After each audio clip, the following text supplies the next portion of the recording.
नमो बुद्धाय। सबका जीवन ज्ञान में आपका फिर से स्वागत है। आज फिर आए हैं गौतम बुद्ध की एक और मोटिवेशनल स्टोरी के साथ। तो जी हाँ दोस्तों, आज की जो स्टोरी है ना, वो हमारे कुछ इस तरह के लोगों के लिए, जैसे कि मैं हुई या कोई भी हुआ, अक्सर करके हम लोगों के मन में एक सवाल रहता है कि हम अच्छे काम करते हैं, लोगों की हेल्प करते हैं, फिर भी हमारे साथ ही क्यों बुरा होता है। जी हाँ दोस्तों, अच्छे लोगों के साथ बुरा क्यों होता है, इसके लिए गौतम बुद्ध क्या कहते हैं, तो चलते हैं, हम सुनते हैं आगे। स्वार्थी यानी कि स्वयं का अर्थ। जो इंसान स्वयं का अर्थ जानना चाहता है, जो खुद को समझना चाहता है, क्या वो इंसान आपकी नज़र में गलत है? हम जब भी किसी को स्वार्थी कहते हैं तो इसका मतलब तो यही होता है कि वो आदमी स्वयं का अर्थ समझना चाहता है। तो फिर वो गलत कैसे हुआ? स्वार्थी शब्द दुनिया की नज़र में, समाज की नज़र में एक अलग ही नज़रिए से समझा जाता है।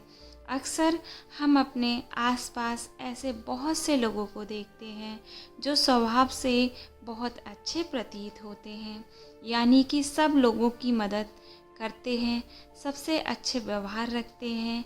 लेकिन इसके साथ हमने यह भी देखा है कि ऐसे लोग जो स्वभाव के अच्छे होते हैं, दूसरों की मदद करते हैं, वो दुखी भी ज़्यादा रहते हैं। और जो लोग स्वार्थी होते हैं वो फलते फूलते चले जाते हैं। तो ऐसे में परमात्मा की सत्ता पर उंगली उठाना निश्चित है। लेकिन अगर ये सत्य है तो हमें कौन सा मार्ग अपनाना चाहिए? क्या हम भी दूसरों के जैसे बन जाएं? पता नहीं आप में से कितने लोग यह मानते हैं कि अच्छे लोग जीवन में दुखी रहते हैं, लेकिन इसके पीछे का सत्य क्या है? अगर हम इसके पीछे का सत्य नहीं जानेंगे, नहीं पहचानेंगे, तो कभी भी कहीं ना हमारा अवचेतन मन भी बुराइयों की तरफ झुक जाएगा। इसलिए अपने मन में ऐसे विचार पनपने से पहले इस बात की पूरी सच्चाई, पूरा निष्कर्ष निकालें, ताकि भविष्य में आपको अपने अच्छे होने पर पश्चाताप ना हो और न दुख हो। आज की जो कहानी है उसमें गौतम बुद्ध क्या कहते हैं, सुनते हैं आगे। उसमें 5 ऐसे तरीके आपको पता चलेंगे जिसके माध्यम से अगर आप कर्म करते हैं, आप अच्छे कर्म भी कर पाएंगे और दुखी भी नहीं होंगे। तो चलते हैं, कहानी सुनते हैं। एक गांव में आनंद नाम का एक युवक रहता था। उसका भरा पूरा परिवार था।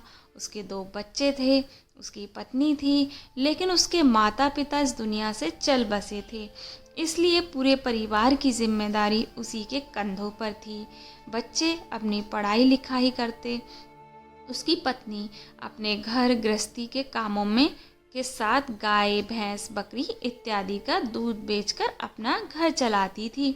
और आनंद पहाड़ में पत्थर तोड़ने का काम करता था। बहुत ही मेहनत भरा काम था। पूरे दिन काम करता तो रात को थक कर घर वापस लौटता। लेकिन इसकी मेहनत करने के बाद भी अगर आनंद को गांव का कोई भी आदमी मदद के लिए बुलाता तो आनंद कभी भी मना नहीं करता। उसके जीवन का एक ही सिद्धांत था, अगर मैं दूसरों की मदद करूँगा तो परमात्मा मेरा साथ जरूर देंगे, परमात्मा मेरे साथ कुछ बुरा नहीं होने देंगे। आनंद अपने इस सिद्धांत का पालन बहुत ही कड़ाई के साथ करता था। वह इस सिद्धांत पर इतना विश्वास करता था कि अगर कोई बाहर का आदमी उससे मदद मांग ले तो वह अपने घर का भी काम अधूरा छोड़कर चला जाता था उस आदमी की मदद करने, जिसकी वजह से उसकी पत्नी बहुत परेशान रहती थी। वो अक्सर आनंद को समझाने की कोशिश करती थी कि सबसे पहले अपना काम करो, अपने परिवार को देखो, 2 बच्चे हैं हमारे और फिर भी तुम दूसरों के काम करने में लगे रहते हो। अरे अपने घर को तो संभालो, अपना घर संभाल नहीं रहे, दूसरों की मदद करने चले जाते हो। और जब ऐसी ऐसी बातें आनंद के कानों में पड़ती तो उसके हृदय में कांटा सा चुभने लगता और उन दोनों में लड़ाई झगड़ा शुरू हो जाता था। अक्सर उनकी लड़ाई झगड़े का यही कारण होता था लेकिन ना तो आनंद को बदल पाया और ना ही उसकी पत्नी ने उसको समझना कभी बंद किया। इसी वजह से आए दिन उनके घर में कलेश होता रहता था। जहाँ तक उस गांव वालों की बात थी तो आनंद के स्वभाव को जानते थे और जानबूझकर जो काम आसान भी होता था, जो उनके सामर्थ्य में भी होता था, उस काम के लिए भी वो आनंद को ही बुलाते थे ताकि उन्हें कम मेहनत करनी पड़े। कहने का अर्थ है कि गांव वाले आनंद के इस शिष्टाचार का फायदा उठाते थे, लाभ उठाते थे और सब पीछे से उसका मजाक उड़ाते थे, उसे बेवकूफ़ कहते थे। ऐसे ही समय भी तरह एक दिन आनंद की पत्नी बहुत ज़्यादा बीमार पड़ गई। आनंद से जो कुछ भी सेवा हो सकती थी उसने वो सब अपनी पत्नी के लिए किया। उसने गांव के वैद्य को बुलाकर अपनी पत्नी की जांच करवाई।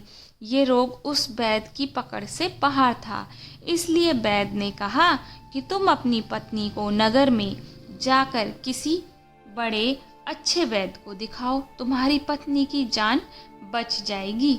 जल्द से जल्द नगर पहुंचने की व्यवस्था करो, नहीं तो तुम्हारी पत्नी के प्राण में को संकट आ जाएगा। यह सुनकर आनंद के पैरों तले जमीन फिसल गई। उसने यह नहीं सोचा था कि उसकी पत्नी के प्राण संकट में हैं।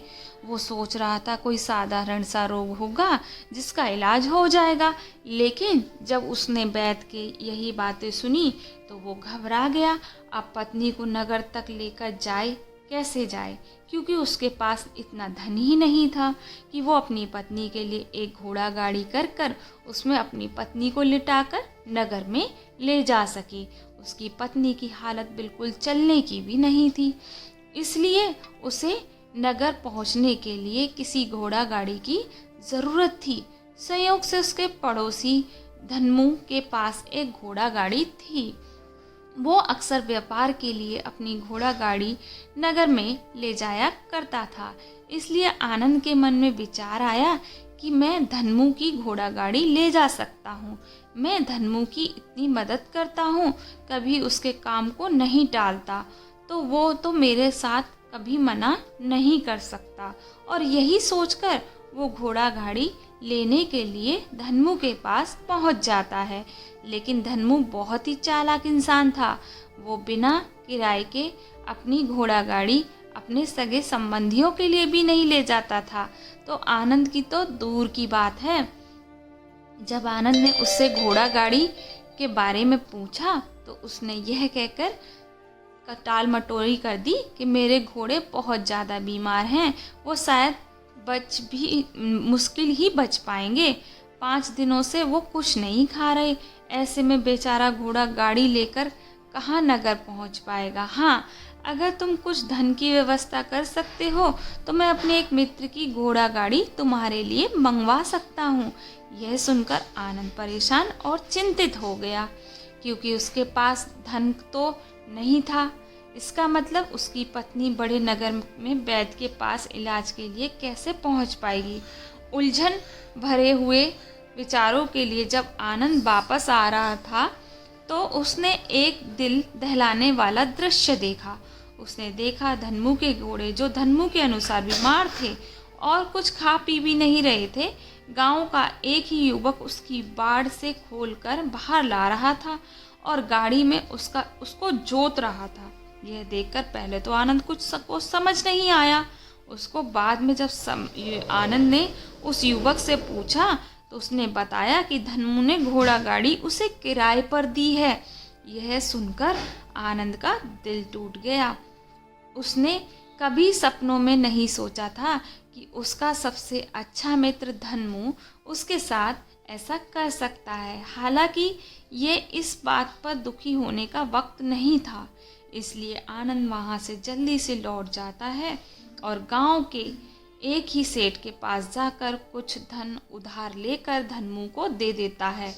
धनु अपने मित्र की घोड़ा गाड़ी मंगवा देता है, जिसके बाद वो अपनी पत्नी को वैद्य के पास नगर में ले जाता है। जब उसकी पत्नी का इलाज चल रहा था तो आनंद यही सोच रहा था कि वो कि एक दिन वो जब धन्मू की बेटी बीमार हो गई थी और धन्मू यहाँ पर नहीं था, तो मैं पूरी रात वैद्य के पास उसके लिए बैठा रहा था, उसकी देख रेख की थी, उसकी सेवा की थी।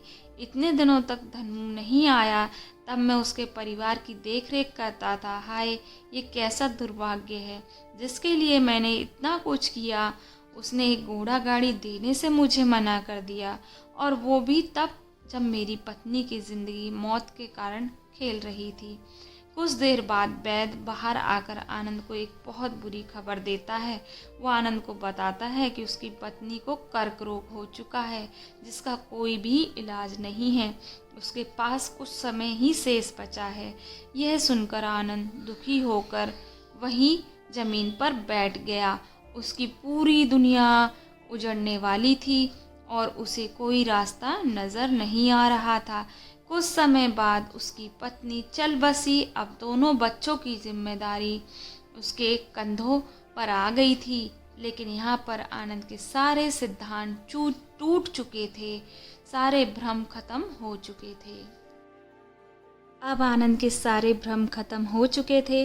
अब उसके दिमाग में एक ही बात थी कि अच्छा कर्म करने से परमात्मा साथ नहीं देता, बल्कि बुरे लोग फलते फूलते हैं, और इस बात का मैं सबसे बड़ा गवाह हूँ। यह विचार अक्सर उसके दिमाग में चलते रहते थे, और इसी वजह से उसका मन धीरे धीरे संन्यस्त हो गया, देश दुनिया से दूर हट गया।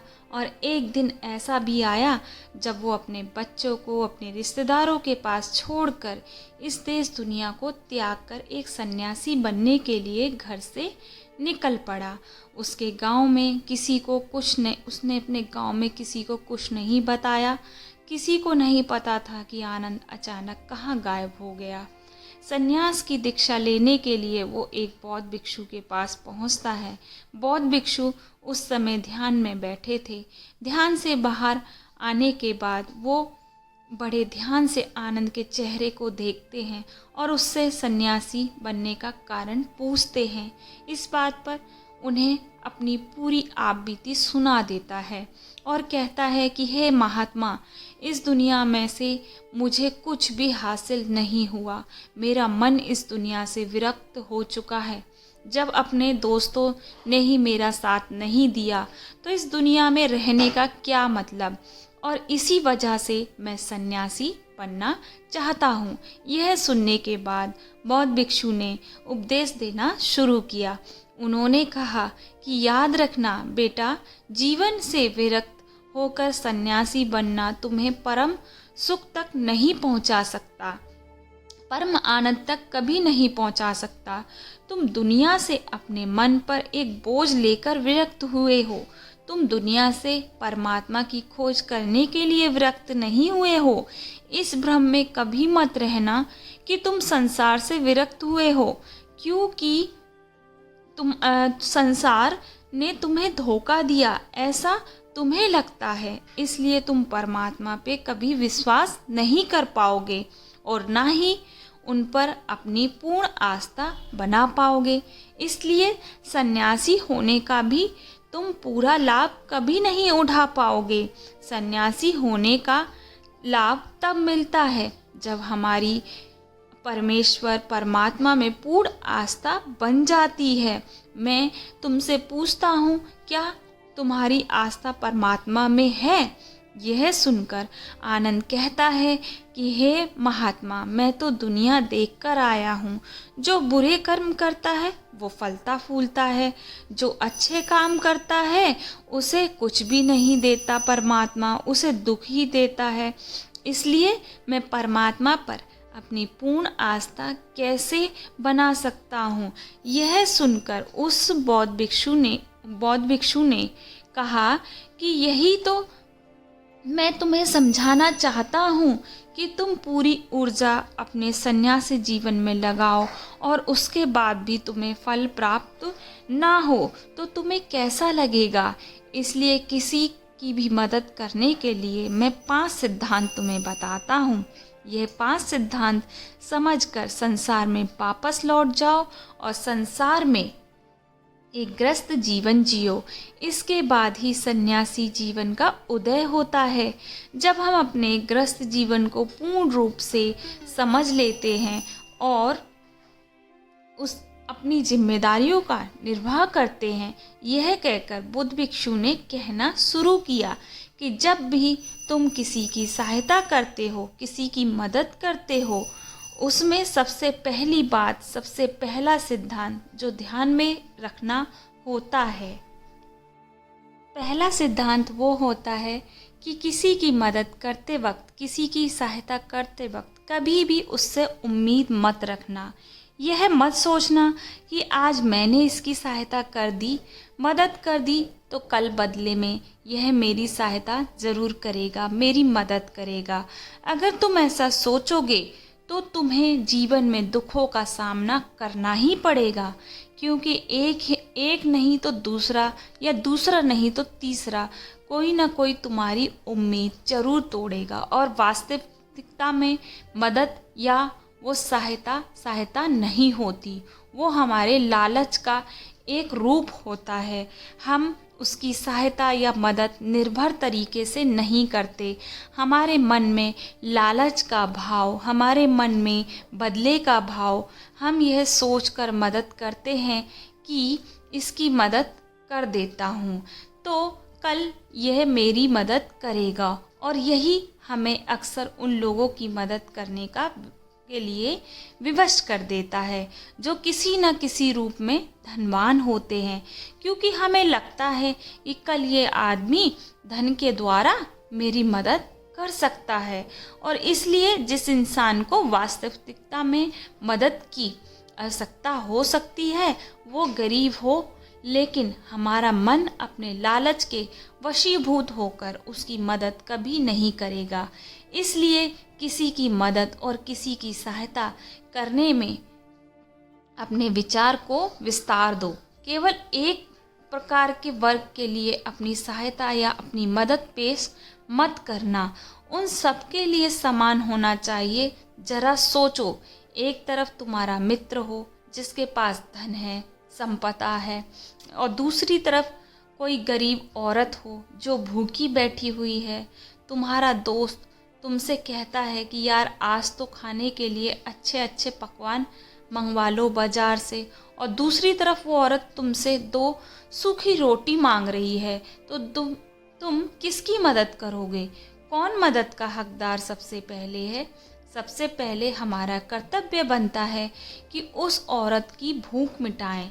लेकिन अक्सर इंसान ऐसे नहीं सोचता, वो अपने दोस्त को खिला देगा, उसको तो बाज़ार से बहुत महंगी वस्तु मंगवा के दे देगा, लेकिन किसी गरीब को उसकी भूख मिटाने के लिए पैसा या धन नहीं देगा। दूसरी बात जो ख्याल में रखने की है वो ये कि सहायता करते वक्त हमारा लालच कभी उसके साथ नहीं जुड़ना चाहिए। अक्सर हम जब किसी की मदद करते हैं तो हमारा लालच और हमारा स्वार्थ उसके साथ जुड़ जाता है और हम अपने भविष्य की योजना तैयार करके उस आदमी की मदद करते हैं। हम ये सोचते हैं कि अगर मैं इसका ये काम करूँगा तो भविष्य में ये आदमी मेरा वो काम पूरा कर देगा, और वो सहायता, वो मदद बिल्कुल भी परमात्मा के द्वार नहीं खटकती, क्योंकि वो लालच है। जाहिर में आप अपने आप को धोखा देने के लिए अपने लालच को एक सहायता, एक मदद का रूप दे रहे हैं।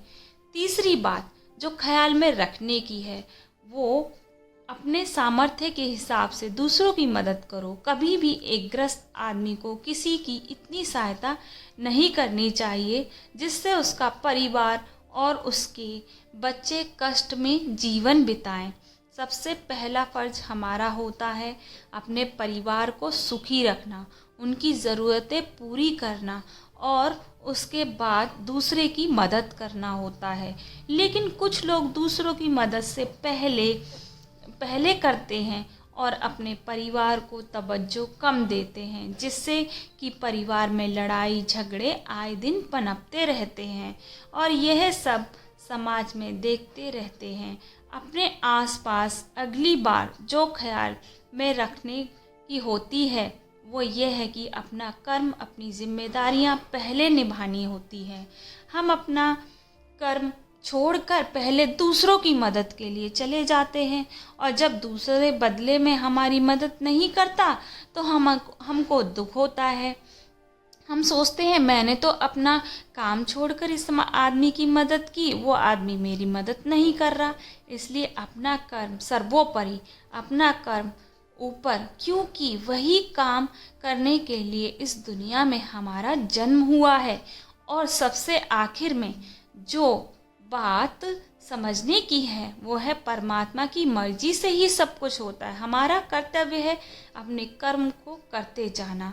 करनी धरनी तो ऊपर वाले के हाथ में है, इसलिए जो कुछ भी होता है सब ऊपर वाले पे छोड़ दो। अगर तुम्हें कोई धोखा भी देता है तो ये समझ के चलो वो सब ऊपर वाले की करनी है। आप यह मान के चलो कि मैं करता नहीं, मैं एक माध्यम करने वाला माध्यम हूँ, उसके सामने किसकी मर्जी चली। जब यह आस्था, ये विश्वास हमारे मन में पनपने लगता है, हमारी सारी शिकायतें दूर हो जाती हैं। क्योंकि इस दुनिया में जो भी होता है अच्छे के लिए होता है, जो भी हो रहा है अच्छे के लिए हो रहा है और जो होगा वो भी अच्छे के लिए होगा। चाहे हमारी बुद्धि आज वर्तमान में इस सिद्धांत को ना समझ पाए, लेकिन जीवन में कभी ना कभी किसी ना किसी मोड़ पर आपको ज़रूर ये एहसास होगा कि जो हुआ वो अच्छे के लिए हुआ था।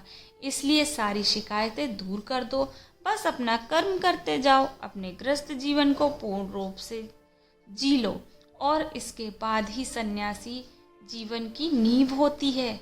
इसके बाद बौद्ध भिक्षु ने आनंद से कहा, वापस अपने गांव लौट जाओ, अपनी बेटियों को वापस लेकर जाओ, उन्हें पालो पोसो, अपने बच्चों को वापस लेकर आओ, दूसरी शादी कर लो, लेकिन बच्चों का पालन पोषण अच्छे तरीके से करो। यह सुनकर आनंद अपने बच्चों के साथ अपने गांव में लौट गया आता है। गांव में किसी को खबर ना थी कि आनंद कहाँ गया था और वह क्या ज्ञान लेकर वापस लौटा है। लेकिन अगले दिन सुबह गांव वालों ने आनंद के चेहरे पर एक अलग ही चमक देखी, एक अलग ही आभा पाई। तो दोस्तों, इस कहानी से आपको बहुत सीख मिली होगी और बहुत कुछ समझ भी आया होगा कि मतलब हमारे जीवन में किस तरह के लोग होते हैं। हम अपनी तरफ से ये सोचते हैं कि हम अच्छा कर रहे हैं, तो जैसा मैं पूरी कहानी में आपको बता चुकी हूँ। तो बस दोस्तों, यही आशा करती हूँ आपको ये कहानी अच्छी लगी होगी। अपने फ्रेंड्स और फैमिली के साथ लाइक शेयर सब्सक्राइब करना। तब तक के लिए बुद्धं शरणं गच्छामि, धम्मं